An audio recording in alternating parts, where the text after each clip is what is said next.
Vamos a estar la mayoría del tiempo, si no todo el tiempo, en Esdras, capítulo 9 y versículos 1 al 15. Entonces vayan buscando Esdras, am, y vamos a pasar ahí la mayoría del tiempo. Creo que pueden subir la pantalla si quieren, porque no voy a proyectar. Y espero, hermanos, que el Señor haya hablado a través de la palabra, haya hablado a través de los cantos y que estemos preparando el corazón para lo que el Señor tenga para nosotros. Les invito nuevamente a Esdras capítulo 9, versículos 1 al 15. Lo voy a leer y me gustaría que usted lo siga con su vista y, y después de esto oramos y damos inicio. Esdras 9 dice: Acabadas estas cosas, los príncipes vinieron a mí diciendo: El pueblo de Israel y los sacerdotes y levitas no se han separado de los pueblos de las tierras de los cananeos, heteos, fereceos, jebuseos, amonitas, moabitas, egipcios y amorreos, y hacen conforme a sus abominaciones. Porque han tomado de las hijas de ellos para sí, para sus hijos, y el linaje santo ha sido mezclado con los pueblos de las tierras. Y la mano de los príncipes y de los gobernadores ha sido la primera en cometer este pecado. Cuando oí esto, dice Esdras, rasgué mi vestido y mi manto, y arranqué el pelo de mi cabeza y de mi barba, y me senté angustiado en extremo. Y se me juntaron todos los que temían las palabras de Dios de Israel a causa de la prevaricación de los del cautiverio. Mas yo estuve muy angustiado hasta la hora del sacrificio de la tarde. Y a la hora del sacrificio de la tarde me levanté de mi aflicción, y habiendo rasgado mi vestido y mi manto, me postré de rodillas y extendí mis manos a Jehová mi Dios. Y dije: Dios mío, confuso y avergonzado estoy para levantar, oh Dios mío, mi rostro a ti, porque nuestras iniquidades se han multiplicado sobre nuestra cabeza y nuestros delitos han crecido hasta el cielo. Desde los días de nuestros padres hasta este día hemos vivido en gran pecado, y por nuestras iniquidades nosotros, nuestros reyes y nuestros sacerdotes, hemos sido entregados en manos de los reyes de las tierras, a espada, a cautiverio, a robo y a vergüenza, que cubre nuestro rostro como hoy día. Y ahora por un breve momento ha habido misericordia de parte de Jehová nuestro Dios, para hacer que nos quedase un remanente libre y para darnos un lugar y seguro en su santuario, a fin de alumbrar nuestro Dios nuestros ojos y darnos un poco de vida en nuestra servidumbre. Porque siervos somos, mas en nuestra servidumbre no nos ha desamparado nuestro Dios, sino que inclinó sobre nosotros su misericordia delante de los reyes de Persia, para que se nos diese vida para levantar la casa de nuestro Dios y restaurar sus ruinas y darnos protección en Judá y en Jerusalén. Pero ahora, ¿qué diremos, oh Dios nuestro, después de esto? Porque nosotros hemos dejado sus mandamientos que prescribiste por medio de tus siervos los profetas, diciendo: la tierra a la cual entráis para poseer, la tierra inmunda, es a causa de la inmundicia de los pueblos de aquellas regiones, por las abominaciones que han llenado de uno a otro extremo su inmundicia. Ahora pues no daréis vuestras hijas a los hijos de ellos, ni sus hijas tomaréis para vuestros hijos, ni procuraréis jamás su paz ni su prosperidad, para que seáis fuertes y comáis bien de la tierra, y la dejéis por heredad a vuestros hijos para siempre. Mas después de todo lo que nos ha sobrevenido a causa de nuestras malas obras y a causa de nuestro gran pecado, ya que tú, Dios nuestro, no nos has castigado de acuerdo con nuestras iniquidades y nos diste un remanente como este, hemos de volver a infringir tus mandamientos y emparentar con pueblos que cometen estas abominaciones. ¿No te indignarías contra nosotros hasta consumirnos sin que quedara remanente ni quien escape? Oh Jehová, Dios de Israel, tú eres justo, pues que hemos quedado un remanente que ha escapado como en este día. Henos aquí delante de ti nuestros delitos, porque no es posible estar en tu presencia a causa de esto. Vamos a orar. Dios, te damos gracias por esta tarde, gracias por tu palabra, gracias por esta porción en Esdras y gracias, Señor, por la historia que nos cuenta, la dureza del pecado, el arrepentimiento genuino y las consecuencias, Señor, de no obedecer. Te pido que nos dé la gracia que ocupamos para entender este texto y aplicarlo a nuestra vida, pero sobre todo, Señor, glorificarte a ti. Sabemos que esto no se trata de nosotros, se trata de tu gloria. Esta porción que leemos, esta historia, tiene una aplicación para la vida de la iglesia hoy. Te pido que nos ayudes a entenderla y Señor, a ser hacedores de la palabra y no tan solamente oidores. En Cristo Jesús lo pedimos. Amén. Recientemente estaba leyendo el periódico y encontré una historia de un grupo de personas que habían buscado refugio en Estados Unidos, particularmente fueron movidos a Nueva York. Estaban saliendo de un país suramericano que está viviendo una situación muy difícil, el país de Venezuela, y estas personas fueron a otro país, a Estados Unidos en su caso específico. Estando en la ciudad de Nueva York con estatus de refugiado, mientras están huyendo nuevamente de esta crisis humanitaria, resulta que se captó por las cámaras de televisión un grupo de personas que habían robado en varias tiendas. Entraron a robar. Cuando intentaron calmar la situación, un grupo de refugiados terminaron atacando a la policía y golpeándolos. Lastimosamente, este evento sucedió y posteriormente lograron dar con quiénes eran estas personas y terminaron siendo enjuiciadas. Están en un proceso legal y posiblemente con riesgo de ser deportados a su país de origen. Cuando escucho esa historia, me impacta mucho porque pienso en la manera en que estas personas sufrieron cuestiones muy difíciles para salir de su país de origen, donde estaban siendo perseguidos, donde estaban siendo maltratados, donde sus necesidades no habían sido cumplidas, donde el Estado había fallado en proteger a sus ciudadanos, y van a un lugar buscando nuevas oportunidades y en lugar de mostrar agradecimiento y trabajo duro, terminan cometiendo actos criminales. ¿Y qué va a pasar con ellos? Van a volver a ese lugar del cual habían escapado. De la misma manera, y a manera de ilustración, estas personas olvidaron las penurias que habían pasado. Y no solamente olvidaron las penurias que habían pasado, no apreciaron la libertad y las bendiciones que ahora tenían de estar en un lugar libre y con oportunidades.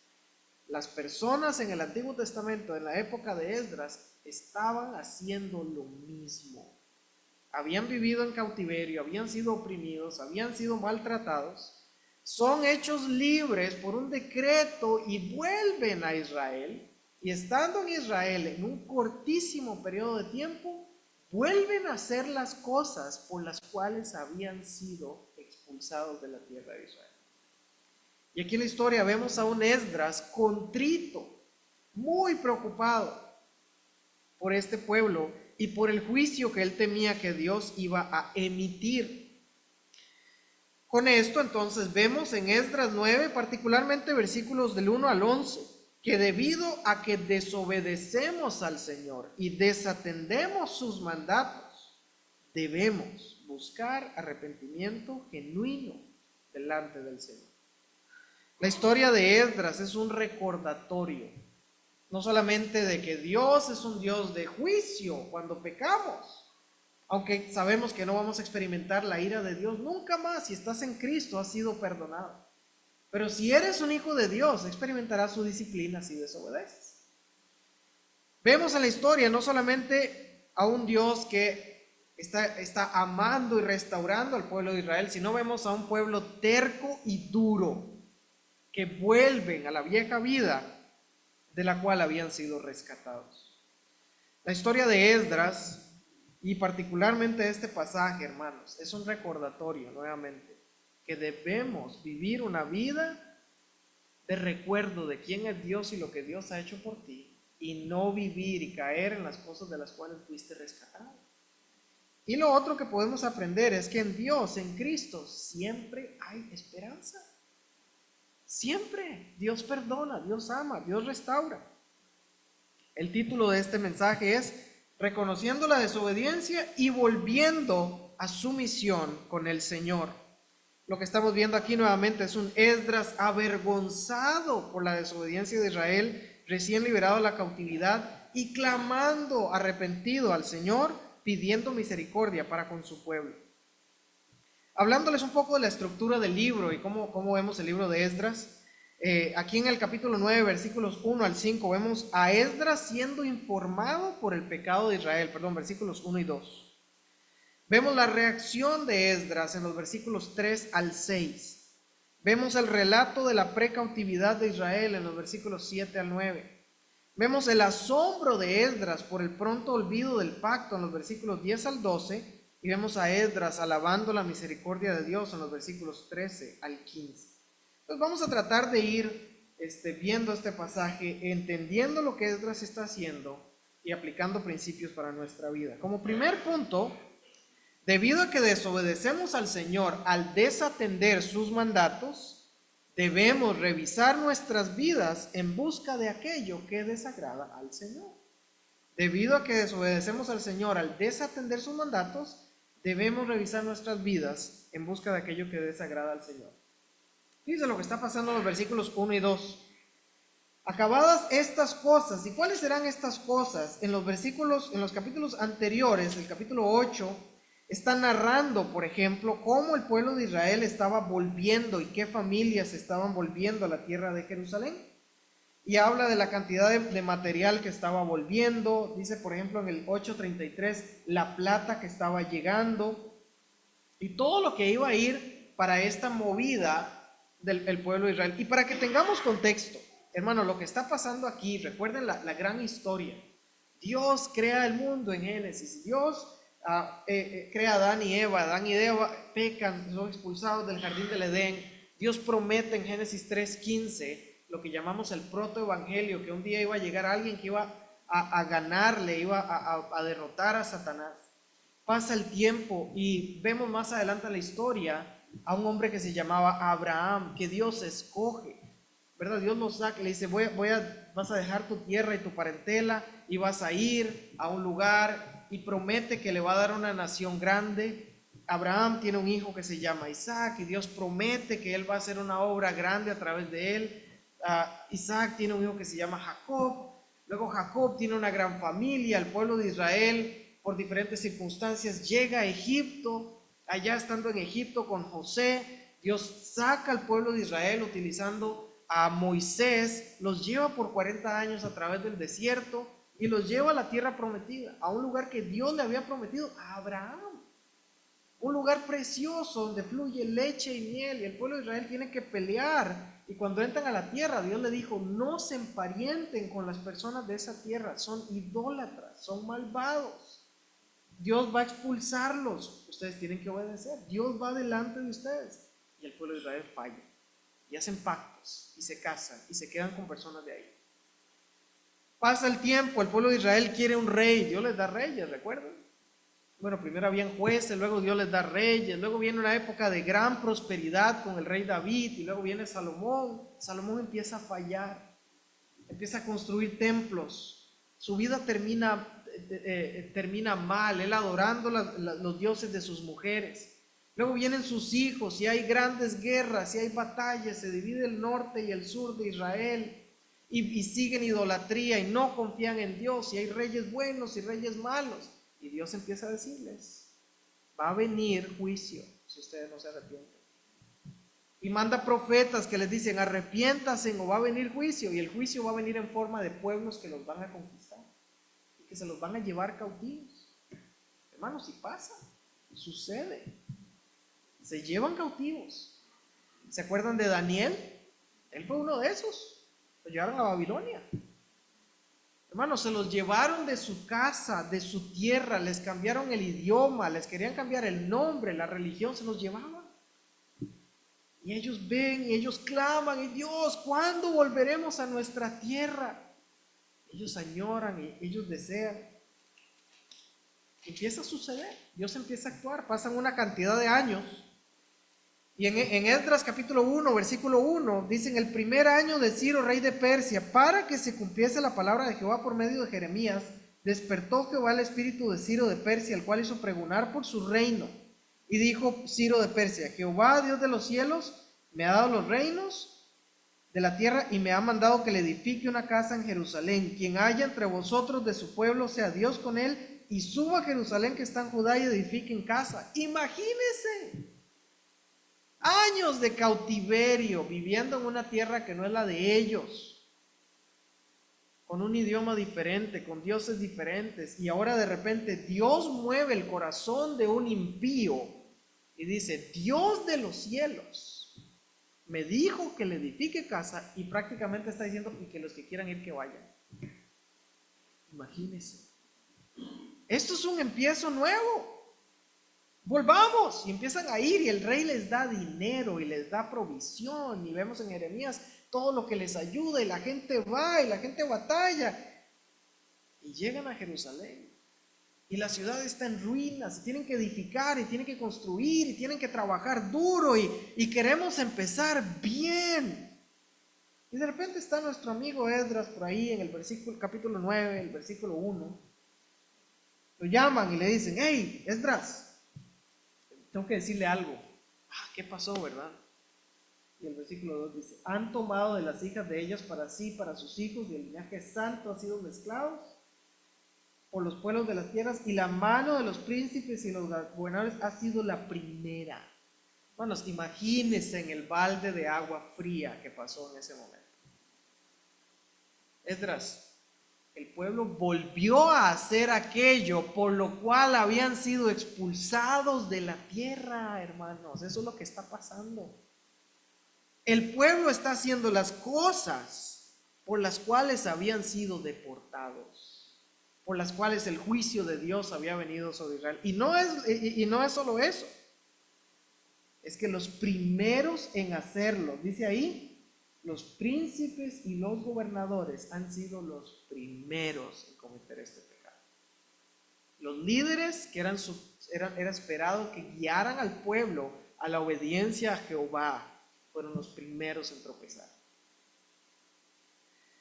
Los príncipes, dice, de la misma manera que ellos alertaron al pueblo que no se habían separado de pueblos, hacían sus abominaciones, dice ahí, no se habían separado de ellos, conforme a sus abominaciones hacen, se casaban con las mujeres de esos pueblos, estaban haciendo cosas que Dios había prohibido. Es una historia triste, hermanos, es una historia sombría. Entonces, ¿qué vemos aquí? Bueno, vemos a un pueblo que tenía una memoria muy corta. Dios les había perdonado, Dios les había salvado, Dios les había devuelto en su misericordia, y aún así se olvidaron de lo que Dios había hecho por ellos. ¿Esto no les trae un poquito de recuerdo de qué pasó al pueblo de Israel cuando salió de Egipto? ¿Se acuerdan?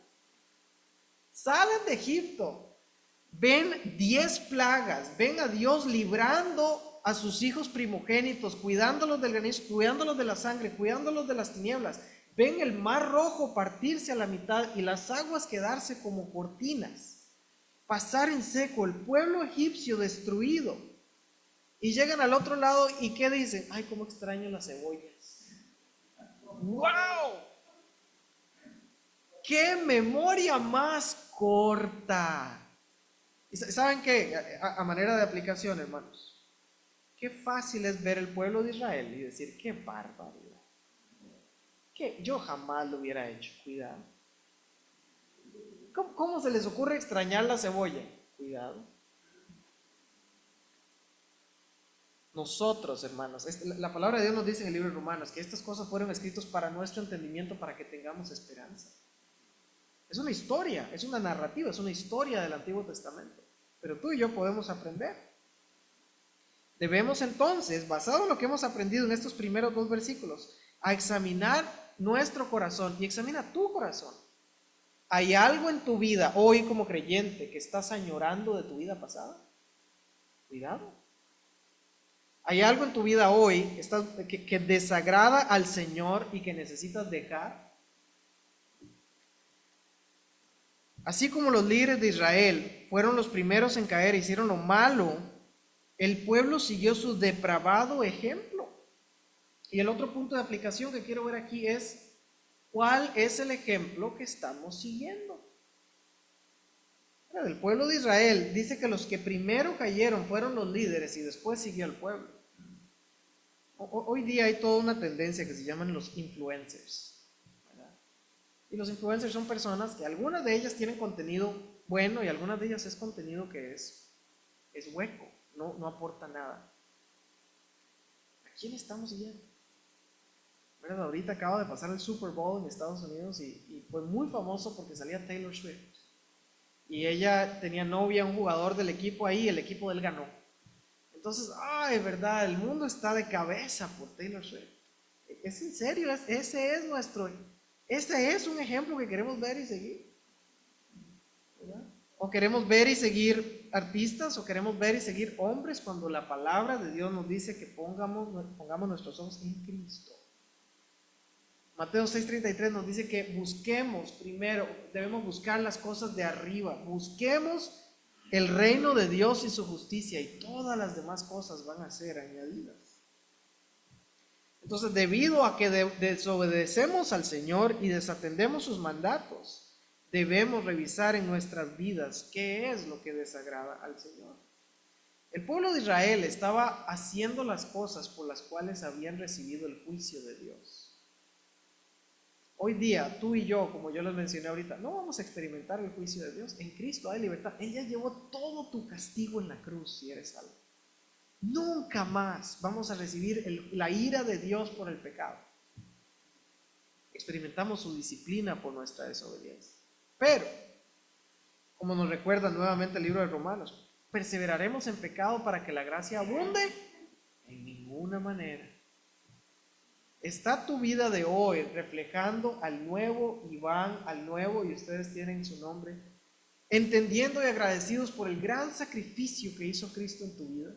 ¿Estás viviendo y actuando con aspectos que caracterizaban a quien Dios rescató? ¿Estás viviendo manera y disfrutando pecados, o viviendo maneras que no agradan al Señor? Pecados y situaciones por las cuales Cristo murió por ti. Hermanos, el libro de Romanos nos recuerda: considérate muerto al pecado, pero vivo para con Dios. Ya no tenemos que vivir en la esclavitud. Ya no estamos en Egipto espiritual. Has sido declarado libre por Cristo. Él te vino a dar libertad del dominio del pecado. Él te viene a dar libertad. No tenemos que vivir, no tenemos que hacer las cosas que hacíamos antes. Y así como el pueblo de Israel, aquí vemos, algunas personas, principalmente los gobernadores y príncipes, habían vuelto a la vieja vida. Hay creyentes que tienen el deseo de volver a la vieja vida. Hermanos, cuando tenemos a Cristo, ya no. Una manera de ilustrar esto es: imagínate que alguien te regala un Ferrari. Chulada de carro, ¿verdad? Un carro que vale muchísimo dinero, tiene toda la tecnología que te puedes imaginar. No, dicen, no, es muy bajito, está bien, te vamos a regalar un Cybertruck, ¿verdad? De Elon Musk, un pickup de esos eléctricos grandes, nuevos. Y tú andas ahí como en el aire. Imagínate un día que tú andas ahí, es julio, okay, el calor de Hermosillo. Estás en un semáforo y ves a la gente, ¿verdad? Y todo el mundo está sudando y buscando, y se ponen en fila, ¿verdad? Detrás del poste para que les pegue la sombra. Estamos ahí y nosotros en el pick-up disfrutando el frío del aire acondicionado, y tú vuelves a ver eso y de repente dices: ay, qué ganas de andar en camión. ¿Cómo extraño andar bien apretado de gente? Y verdad, el sudorcito de uno con el otro, y el olor, ¿verdad? Cuando alguien va comiendo algo ahí en el camión, saca pollo frito, no sé, huele todo el camión a... ¿Cómo extraño? ¿Verdad que no? No extrañas eso. Cuando estás en Cristo, estás mejor que andar en un camión, un carro, un pick-up con aire acondicionado. ¿Por qué volvemos a ver el mundo? Y decimos: ay, cómo me gustaba ir a bailar, era tan bonito. ¿Cómo me gustaba tomar? Es que la pasaba tan bien con mis amigos. Olvídate, eso no es bonito. Cristo te rescató de ahí. Ay, es que yo antes tenía tantos novios y novias, era bien noviero, era tan bonito. No es bonito. No es bonito que te anden rompiendo el corazón y tú rompiendo corazones. Esa vida no era bonita. Bonito es estar en Cristo y tener la paz de Dios, y tener la seguridad que si mueres vas al cielo, y tener compañerismo con tus hermanos, y poder dormirte en la noche con tus pecados confesados y tus relaciones en orden, y tener paz. Eso es bonito. Eso es disfrutar. Pero hay un peligro, hermanos. Hay un peligro cuando tú vuelves a ver tu vida pasada y añoras cosas que la Biblia le llama pecado. Es peligroso. Tengamos cuidado. Nosotros, hermanos, nosotros podemos ver el pasado. No es que lo vas a olvidar, pero les invito a que veamos el pasado de manera redentora. No viendo el pasado y diciendo, ay, qué bonito. Estoy diciendo, ¿cómo aprendí? Pero qué feliz estoy de donde me rescató el Señor. Y allá no quiero volver. Porque tengo algo nuevo. Y ese algo nuevo es Cristo. Entonces no solamente debemos ver, y aquí aprendemos en los versículos 1 y 2, que quienes desobedecer al Señor y desatender sus mandatos es algo que desagrada a Dios. Un segundo punto, debido a que desobedecemos al Señor y desatendemos sus mandatos tantas veces, debemos revisar nuestra actitud hacia el pecado que hemos identificado en tu vida y en mi vida.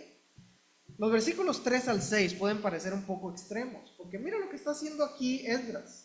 Dice, cuando oí esto, rasgué mi vestido y mi manto, y esto es extremo, arranqué el pelo de mi cabeza.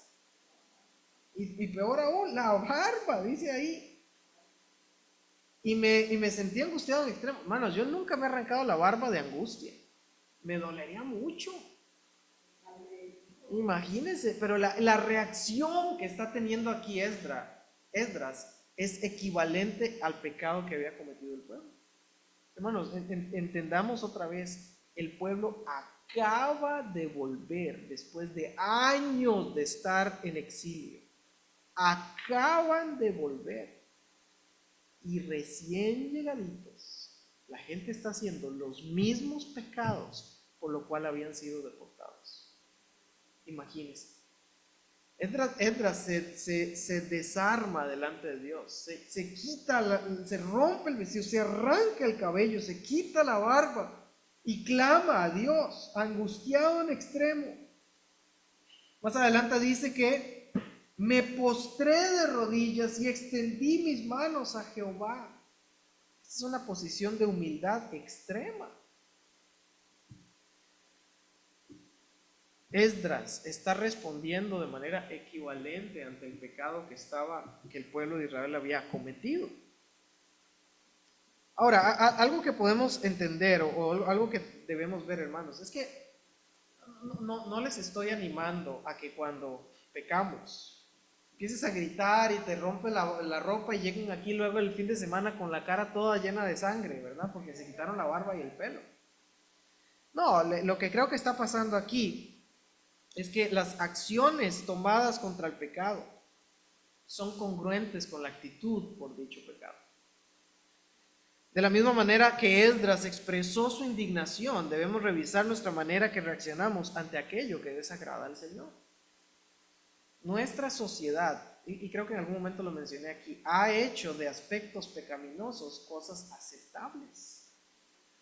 En mi país, por ejemplo, en los medios de comunicación, cuando van a hablar de alguien, de un ladrón, dicen, una persona se metió y lo agarraron saliendo de una casa con un televisor. No dicen, agarraron a un ladrón, dice, encontraron a un amigo de lo ajeno. Amigo de lo ajeno. ¿Verdad? ¿Qué es esto? O una persona es infiel, ¿no? No decimos, es un adulto, no, tuvo una aventura. Eso no es una aventura. Es adulterio. Y nosotros decimos, sí, amén, amén, pero ¿y nosotros? ¿Verdad? Mentimos y es una pequeña exageración. Tenemos malos pensamientos, no, es que pues nadie me está viendo, yo me entretengo así. Hacemos negocios chuecos y decimos, es que si no lo hago no sobrevivo. De la misma manera que Esdras expresó su indignación, debemos revisar nuestra actitud hacia lo que Dios llama pecado. ¿Cuál es tu actitud y la mía ante el pecado? Y no estoy hablando del pecado de otros, es el pecado de tu vida, el pecado de mi vida. Yo no le voy a rendir cuentas a Dios por ustedes, hermanos. Y ustedes no le van a rendir a cuentas a Dios por mí. Es tu vida, tu corazón. Porque es muy fácil decir, es que el hermano aquel, qué barbaridad, no vino a tal evento. Es que el hermano aquel, yo lo vi y andaba así. Es que la persona aquella, o supo de aquel pastor o supo de aquella. Y andamos como si fuéramos policía de la moral. Eso no te toca. Tú no vas a dar cuenta a Dios por ellos. ¿Cómo estás tú en tu análisis de tu corazón, de tu vida? ¿Cómo está tu relación con las personas más cercanas a ti? Piensa aquí en la persona más cercana a tu esposo, esposa, hijos, hijas o tus padres. ¿Cómo estamos tratando a las personas? ¿Estamos tratando mejor a las personas de afuera que a los de tu propia casa? Hermanos, esa es de las cosas que a mí más me aterra en mi vida matrimonial. Que llegue un día y que mi esposa me diga, me encantaría que tú me trates tan bien como tratas a tal fulano o a tal fulana. Eso me dolería muchísimo.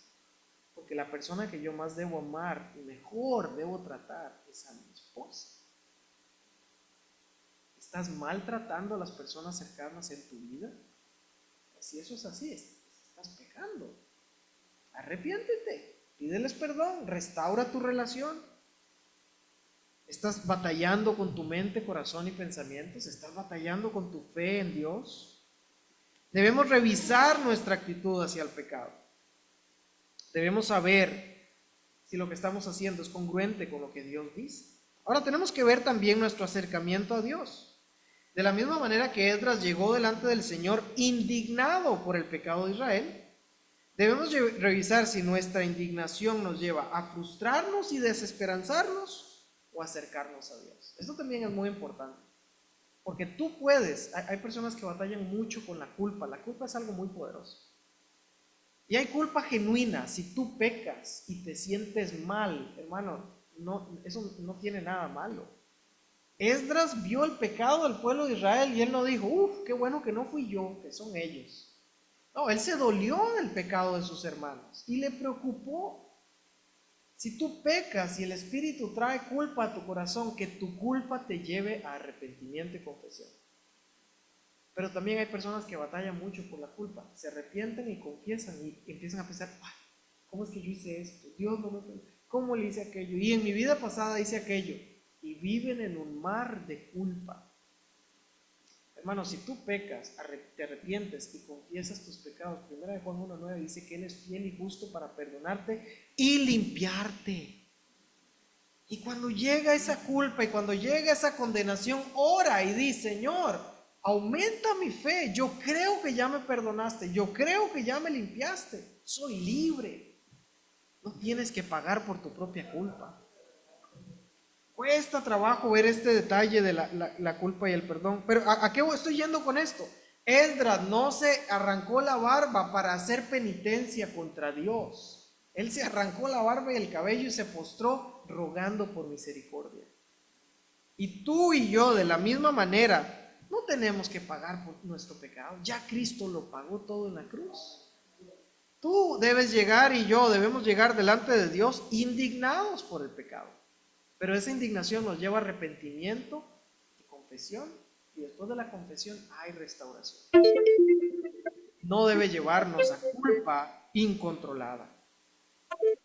Recuerdo una vez cuando estaba, y esto es frecuente en los partidos de fútbol, estaba viendo, pero de niño y me impactó mucho, estaba viendo un partido de fútbol con mi papá y un jugador, la cámara lo sigue y va corriendo y patea al otro jugador.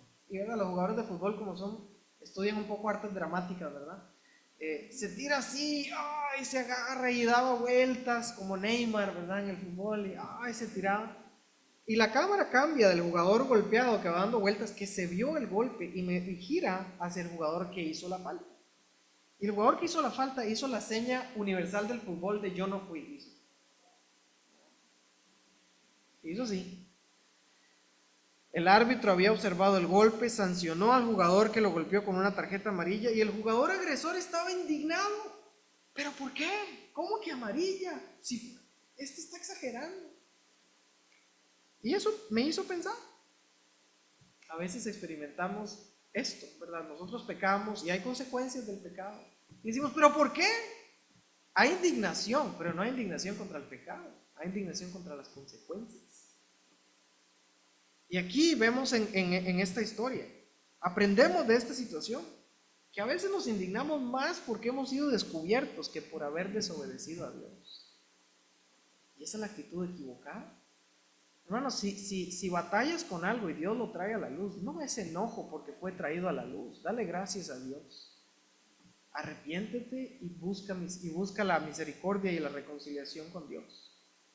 Debemos mostrar más indignación contra nuestro pecado y pedirle a Dios que nos perdone. Y como dijo Pablo en alguna ocasión, dice, ¿quién me librará a mí de este cuerpo de muerte? ¿No te frustra a veces seguir batallando con pecados que ya habías tenido victoria y decir, ay, ¿cómo es que otra vez? Nos pasa, ¿verdad? Que eso te lleve a confesión y a creer en el perdón genuino de Dios. Debemos tomar con seriedad nuestro pecado. Debemos tomar con seriedad el reconocimiento cuando llegan consecuencias del pecado o el pecado se hace público.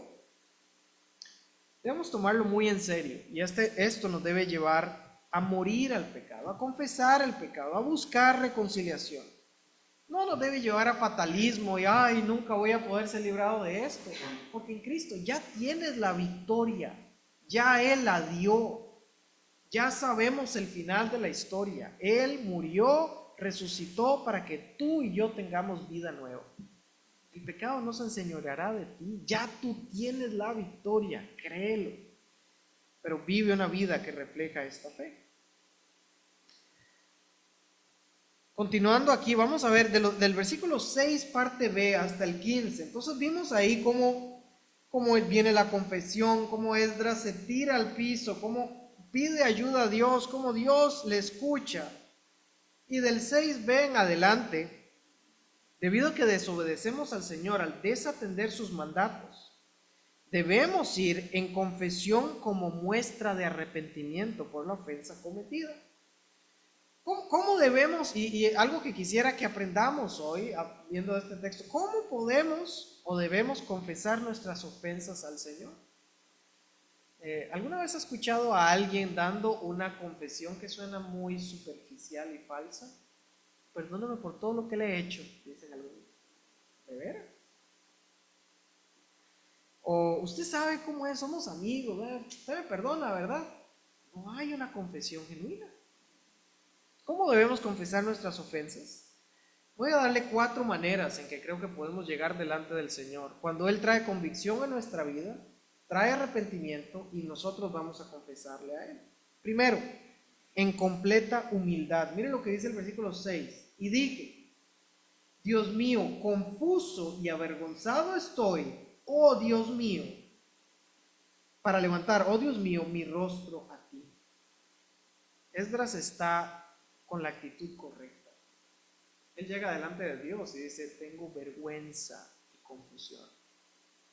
Ni siquiera quiero mirarte, Dios mío, le dice, no puedo ni levantar mi cara, porque nuestras iniquidades se han multiplicado. Señor, perdóname. Hay una actitud correcta, la actitud es humildad. Bueno, la Biblia nos dice en repetidas ocasiones que Dios no rechaza al humilde. Él resiste al soberbio y Él acepta al humilde. Llega delante de Dios con humildad. ¿Saben que algo que a mí me encanta de orar delante de Dios es que a Dios no nos tenemos que andar con rodeos ni con eufemismos? O sea, tú puedes llegar delante de Dios porque Él ya sabe tu corazón y decirle, Dios, perdón, soy un egoísta o soy un mentiroso, fui tan peleonero con esta persona o fui tan orgulloso, perdón. Puedes decirle a Dios las cosas como son. No tienes que llegar con tapujos, Él te conoce. A veces siento que le hablamos a Dios como si fuera un político. Oh, excelentísimo, vengo, ¿verdad? Y le hablamos. Hay un respeto delante de Dios. Llegamos a Dios con respeto, pero puedes llegar a Dios y derramar tu corazón. Lo lees en los salmos. Acabamos de leer hoy el Salmo 51, donde hay una confesión, una oración de confesión, ¿se acuerdan? Note las características de una persona que llega y dice, ten piedad de mí, Dios mío, conforme a tu misericordia, lávame de mi maldad, límpiame de mi pecado. Esto es una confesión genuina. Esto es un corazón derramado. Contra ti solo he pecado, dice el Salmo 51, y he hecho lo malo delante de ti. Lávame, pide más adelante. Eso es una confesión genuina. Esdras llegó igual. Señor, no puedo ni levantar mi cara a verte porque tengo vergüenza. En completa humildad. Llega delante de Dios en humildad. Llega delante de Dios reconociendo tu falta de fe o mi falta de fe y compromiso para obedecerle. Mira lo que dice el versículo 7. Desde los días de nuestros padres hasta este día hemos vivido en gran pecado, y por nuestras iniquidades nuestros reyes y sacerdotes han sido entregados. El versículo 10 dice: pero ahora, ¿qué diremos, oh Dios nuestro, después de esto? Porque hemos dejado tus mandamientos. El versículo 11, que habías prescribido para que lo hicieran. Ahora pues, y dice: no daréis vuestras hijas. ¿A qué estoy yendo aquí? Reconozcamos delante de Dios nuestra falta de compromiso o nuestra desobediencia. Llega humildemente delante de Dios, pídele que Él te ayude, que Él te dé gracia. Reconoce, sé sincero, sincera delante de Dios, derrama tu corazón a Él y dile: Dios, ayúdame. Así como lo hemos visto aquí en el libro de Esdras. Ahora, no solamente eso, también aquí podemos ver cómo Esdras acepta la disciplina del Señor por su desobediencia. Ve lo que dice la parte final del versículo B. La parte final del versículo 7, perdón, la parte B. Por nuestras iniquidades, nuestros reyes, nuestros sacerdotes, hemos sido entregados en manos de los reyes de otras tierras, a espada, a cautiverio, a robo y a vergüenza que cubre nuestro rostro como hoy día. Aquí Esdras está diciendo: nosotros merecemos esto, o sea, y hemos sido desobedientes, y por esa desobediencia nos entregaron al cautiverio. Hay una aceptación, hay un reconocimiento de la disciplina en el versículo 13. Mas después de todo lo que nos ha sobrevenido, y dice: a causa de nuestras malas obras. Ustedes saben que una de las marcas de una persona que está genuinamente arrepentida es: acepta las consecuencias de sus acciones. Él nos está diciendo aquí. Él no dice: Dios, ¿dónde estás? ¿Por eres tan malo? ¿Por qué nos dejaste? Mire el pueblo que es. No. Él le dice: a causa de nuestras obras. Esto nos pasó por nuestro pecado. Puedes llegar delante de Dios aceptando y reconociendo: Dios, es más, ¿sabes qué, Señor? No nos has dado lo que merecemos. Ha sido muy misericordioso. Y hermanos, y si somos honestos hoy día, tenemos que reconocer eso también. Dios ha sido muy paciente, muy bueno. Esdras dice: acepto la disciplina que hemos experimentado. Pero me gusta aquí cómo termina el pasaje. Miren lo que dice los versículos 8 y 9 y los versículos 14 y 15. Pero nomás voy a leerles. Tal vez el versículo 15 dice: oh Jehová, Dios de Israel, tú eres justo, puesto que hemos quedado un remanente que ha escapado como en este día. Henos aquí delante de ti en nuestros delitos, porque no es posible estar en tu presencia a causa de esto. A pesar de todo, Esdras reconoce: Señor, pero a pesar de que anduvimos de aquí para allá y estuvimos desobedientes y nos llevaron cautivos, tú eres bueno. Siempre dejaste un remanente, no nos destruiste. Dios, tú eres bueno. Has mostrado misericordia aún en nuestra rebeldía. Esto es algo que impactó mi vida y no sé si ustedes han pensado, han meditado en esto alguna vez. Le damos gracias a Dios por nuestro pecado, le damos gracias, por perdonar nuestro pecado, por su misericordia. Pero hermanos, Dios te salvó a ti y a mí, sabiendo lo que íbamos a hacer aún después de ser salvos. Eso es algo que a mí me impacta. Si Dios nos hubiera salvado y después de salvar no pecamos más, pero Dios sabía que tú le ibas a fallar. Dios sabía que tú le ibas a desobedecer. Dios sabía que tu fe iba a tambalearse y te salvó. Eso nos debe llevar a agradecimiento genuino, hermano. Y a decirle: Dios, gracias porque me salvaste, gracias porque mostraste misericordia aún en mi rebeldía. Eso es amor. ¿Cómo? Entonces debemos confesar nuestras ofensas al Señor en completa humildad, reconociendo nuestra falta de compromiso, aceptando la disciplina del Señor y mostrando agradecimiento por su misericordia en nuestra vida. más adelante, no lo vamos a ver porque seguiría mucho más rato la enseñanza, pero más adelante vemos un par de cosas que van a pasar aquí. En el versículo 10:1 dice que mientras oraba Esdras y hacía confesión llorando y postrándose delante de Dios, una multitud se juntó y básicamente ellos dijeron: vamos a hacer pacto con nuestro Dios, esto va a parar aquí, esto va a parar aquí. Y el pueblo se une y confiesan y dicen: nunca más vamos a hacer esto, nos vamos a quedar juntos. Hay una parte muy triste de la historia, y es que el pecado siempre tiene consecuencias. Y aquellas mujeres, los hombres judíos que habían tomado mujeres de esta tierra, fueron despedidos. Y le dijeron: no pueden, el pecado siempre trae consecuencias. Y estas mujeres sufrieron las consecuencias de la desobediencia de estos judíos, de este pueblo de Dios. Y fueron despedidas. Pero también encontramos que en medio del pecado, en medio de las consecuencias, en medio de lo sombrío de este evento, vemos a un Dios misericordioso. Hermanos, el personaje principal de esta historia no es Esdras, ni tampoco los príncipes desobedientes, ni tampoco estas pobres mujeres que sufrieron la consecuencia. El personaje principal es Dios. Dios es misericordioso para con sus hijos. Dios muestra perdón para aquellos que se arrepienten de su pecado. Dios es paciente.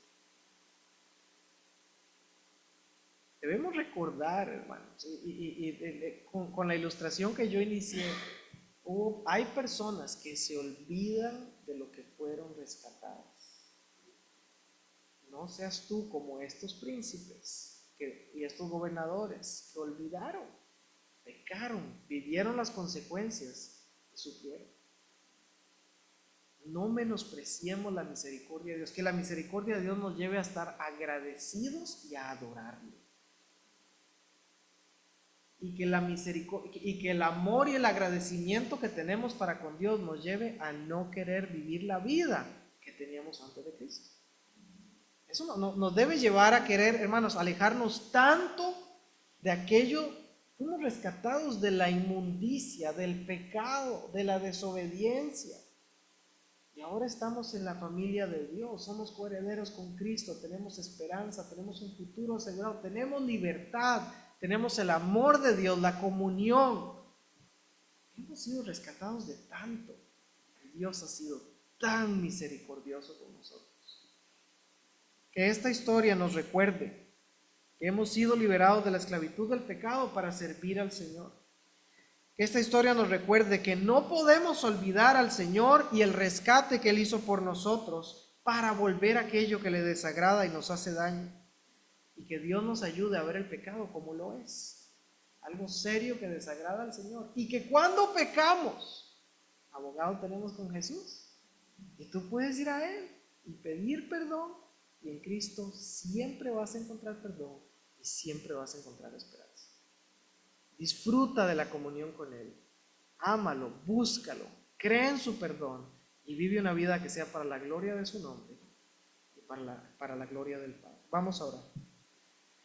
Señor, te damos gracias por esta historia del libro de Esdras, porque en medio de la seriedad del pecado, en medio de la desolación que el pueblo enfrentaba en su vida espiritual, en medio del dolor y la vergüenza y la confusión y en medio del pecado y sus consecuencias, Señor, tú te mostraste como el Dios que eres, un Dios misericordioso y perdonador, un Dios que restaura, un Dios que tiene pensamientos de paz para con nosotros, tus hijos.